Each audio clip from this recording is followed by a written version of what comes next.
Bonsoir à tous, bienvenue dans votre magazine Planète Locale. Comme chaque semaine, focus sur les différentes initiatives éco-citoyennes pour préserver notre environnement. Et ce soir, on vous propose d'en savoir un petit peu plus sur la faune sauvage de notre région avec le groupe ornithologique et naturaliste du nord de la France. Quels sont ses objectifs? Comment protéger davantage la biodiversité? On en parle avec son directeur, Rudy Pisciuta, directeur donc du GON. On le prononce comme ça pour raccourcir, du GON. Oui, GON. Et avec nous en plateau, Nour Ouladi pour son bon plan écolo à la fin de ce magazine. Bonsoir Nour. Bonsoir.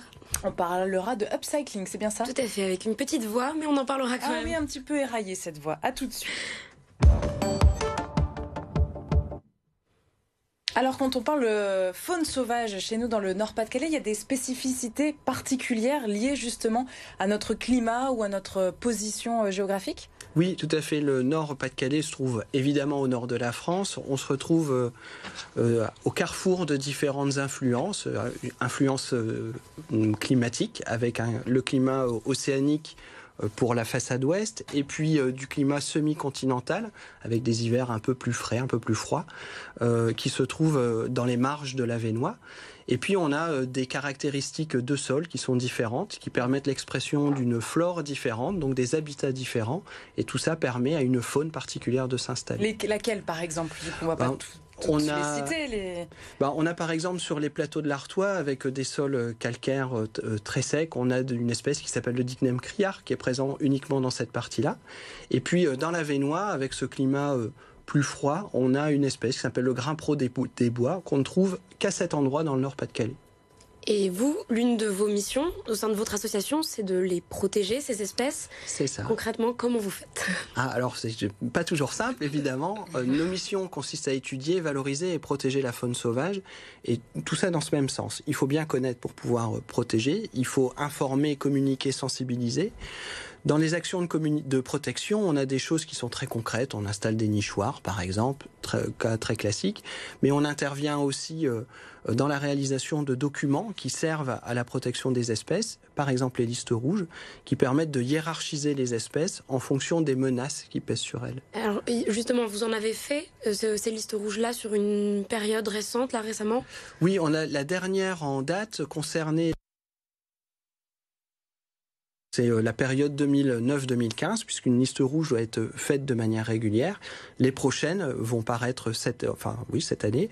On va avoir les mammifères, les oiseaux nicheurs et normalement les mollusques.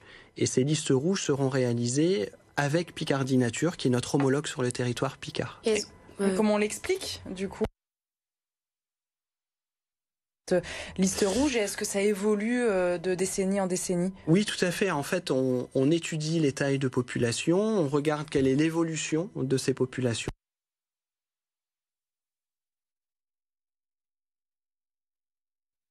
Est-ce qu'il y a des restrictions d'air, c'est-à-dire est-ce que la répartition des espèces est constante ou pas?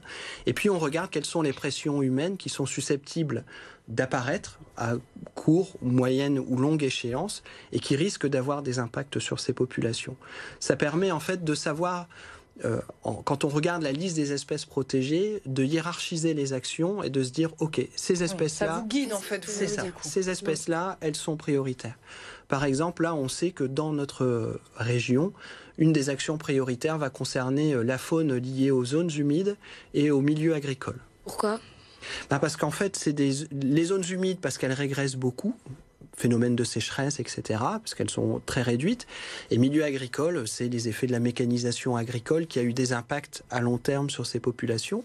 On travaille beaucoup avec la Chambre d'agriculture, avec les exploitants agricoles, pour trouver des solutions qui permettent de maintenir cette faune. Et ça se passe bien, justement, dans ce travail de collaboration?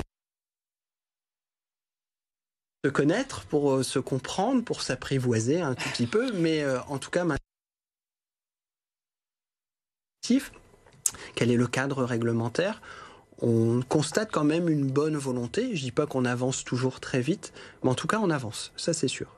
Et la priorité pour 2022, alors pour vous, du coup Il y a toute une longue liste de priorités. Vraiment, une des choses importantes, c'est de continuer de soutenir la connaissance. Assez souvent, on a tendance à vouloir passer dans l'action, ce qui est évidemment indispensable, mais l'action ne peut se faire que quand on a un état de connaissance qui est bon et une évaluation qui est régulière. Donc le soutien à la connaissance, c'est absolument primordial. Et à partir de là, encore une fois, on a des habitats qui sont fragiles, a fortiori dans un contexte de changement climatique global.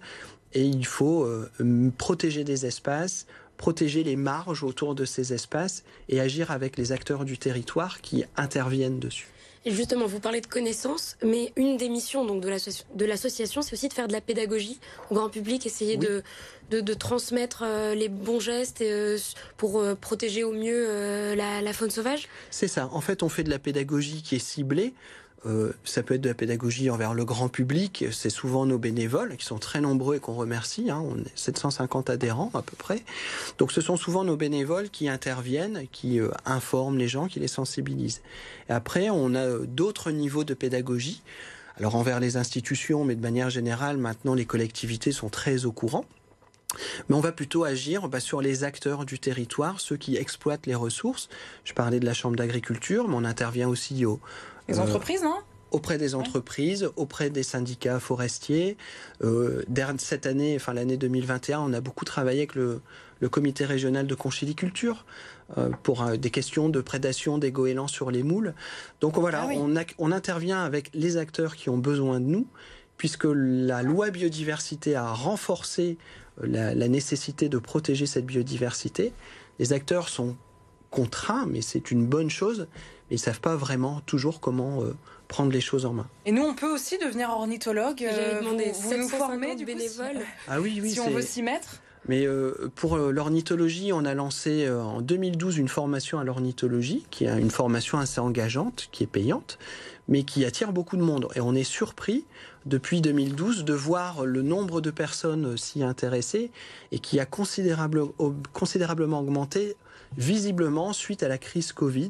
Ah oui. Les gens ont été obligés de rester chez eux ou de se déplacer Il y a des profils particuliers de nordistes, du coup, qui se dégagent ? Eh bien, pas du tout. Au début, on avait plutôt un profil de personnes qui étaient de jeunes retraités, qui venaient un peu rattraper du temps perdu ou des choses comme des passionnés, rêves, voilà. Par la nature. L'envie d'être dans la nature. C'est ça. Et de plus en plus, on a un public très mixte, qui s'est beaucoup féminisé, d'ailleurs très étonnant, mais c'est un des effets de la formation ornitho, et c'est très bien surtout. Mais le public est très mixte. On a des personnes très jeunes, 13, 14 ans, des personnes âgées et puis des personnes en activité. Eh bien, rapprochez-vous à la maison du groupe ornithologique et naturaliste du nord de la France, si vous êtes passionné, si ça vous intéresse. Merci. Merci pour Marie. votre discours bien clair et pédagogique. Vous restez avec nous, bien sûr, pour le bon plan écolo de Nour. Et ce soir, on se met à l'upcycling. Nour, traduction s'il vous plaît pour commencer. Alors littéralement, cela veut dire recycler vers le haut. On optimise des objets trop vieux, abîmés, cassés pour les rendre plus fonctionnels, plus modernes. L'idée, c'est de créer du neuf avec du vieux. Donc l'idée, c'est de ne pas simplement réparer l'objet de base. C'est ça, non, justement. C'est autre chose. Exactement. On peut s'amuser à le transformer, à détourner l'objet obsolète et lui attribuer de nouvelles fonctionnalités qui peuvent être très éloignées de celles auxquelles il est destiné à la base. Par exemple, changer une théière écaillée en pot de fleurs ou une vieille planche de skate qui devient une étagère. Alors les experts, eux, peuvent même s'essayer à transformer un téléphone vintage en lampe.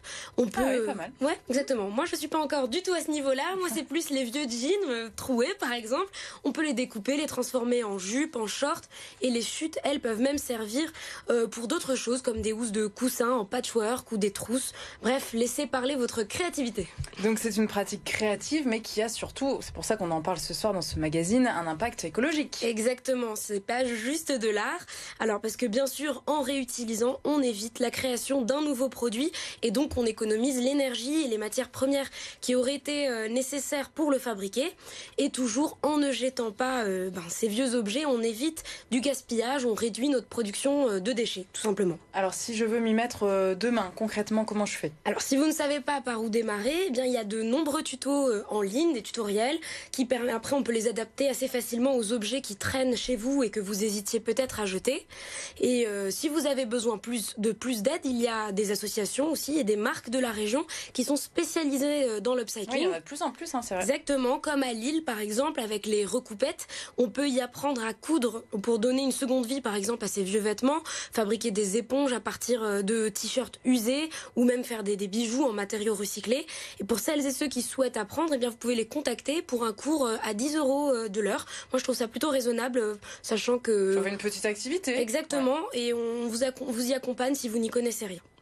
Et si on n'est pas du tout manuel, est-ce que vous avez une petite solution? Il y en a toujours, exactement. Là, tout simplement, on achète upcyclé. Alors, chez Int, par exemple, une marque lancée il y a 1 an à Marc-en-Barœul, eh bien, ils créent des objets du quotidien 100% français, parfois locaux quand ils y arrivent, recyclés. On y trouve, par exemple, une planche à découper en bois conçue à Roubaix à partir de chutes de chêne français. Ou à Calais aussi, il y a une boutique de vêtements en tissu recyclé qui a ouvert l'été dernier, boulevard Gambetta. Ça s'appelle l'effet clochette et c'est du prêt-à-porter féminin. En tout cas, sachez que tout peut être upcyclé et que tout le monde peut le faire. Comme on dit déjà, rien ne se perd, tout se transforme. Exactement, c'est vieux comme le monde. Et voilà. Ce sera le mot de la fin. Merci beaucoup d'avoir été avec nous. On se retrouve la semaine prochaine pour un nouveau numéro de Planète Locale. Demain, comme chaque mardi, nous parlerons entreprise et nous irons à la rencontre du groupe de gestion de biens immobiliers Sergic.